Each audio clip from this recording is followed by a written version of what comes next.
Bonjour, je suis Frédéric, dirigeant Lex Egalis, DRH à temps partagé et organisme de formation en droit social. Bonjour, moi je suis Delphine, formatrice et consultante chez Lex Egalis. Alors Fred, de quoi parle-t-on aujourd'hui? Alors on va parler d'un sujet très impactant pour les pratiques quotidiennes des entreprises. Alors on va parler temps partiel. Désolé. Vous le savez, on est ici dans un domaine très sensible du droit du travail, avec un risque de requalification à temps plein qu'il faut avoir à l'esprit en permanence.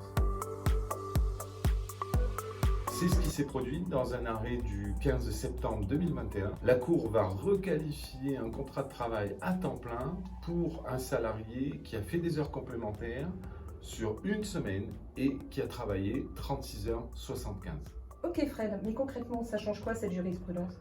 Bon, alors la position, elle n'est pas nouvelle puisqu'elle était déjà affirmée dans d'autres arrêts de 2014. Mais il y a un petit détail. Et comme toujours en droit du travail, le diable se cache dans les détails. La nouveauté, c'est que dorénavant, c'est le cadre hebdomadaire qu'il faut avoir à l'esprit pour apprécier la durée du temps plein. C'est-à-dire que le seuil à ne pas franchir, il n'est plus 151h67 comme c'était le cas précédemment. Aujourd'hui, on nous dit le cadre du temps plein, c'est 35 heures. Même si on est en annualisation? Alors justement, on va en parler même si on est en annualisation. C'est bien dommage. Et dans nos pratiques RH alors, ça change quoi?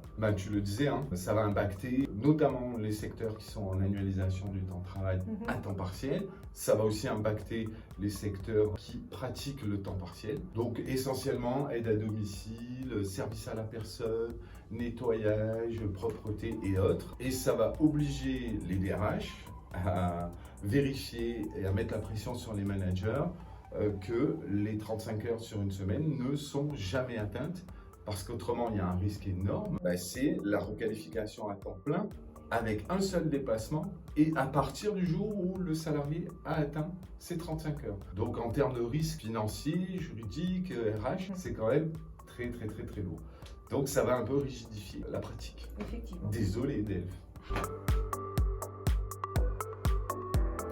Alors, ça n'est pas forcément une très bonne nouvelle, mais néanmoins, est-ce que tu as une solution pour nous? Bon, là, franchement, pas vraiment de solution. On est en droit du travail français, donc on est dans un domaine très rigide, avec une jurisprudence qui interprète strictement le code du travail et qui prend une position, c'est de protéger le salarié à temps partiel en lui permettant de cumuler plusieurs emplois, en lui permettant d'avoir un équilibre entre vie privée et vie professionnelle. Donc, j'ai pas vraiment de solution. J'en suis navré, si ce n'est d'être très vigilant dans les plannings, dans la répartition du temps de travail, à ne pas atteindre 35 heures sur une semaine. Moralité, il faut sécuriser. Et oui. Alors on va aborder tous ces sujets dans nos prochaines formations d'actu en droit social RH et on parlera bien évidemment de cette jurisprudence dans le détail et on illustrera la situation avec différents cas de figure. Donc je vous dis à bientôt. À très bientôt.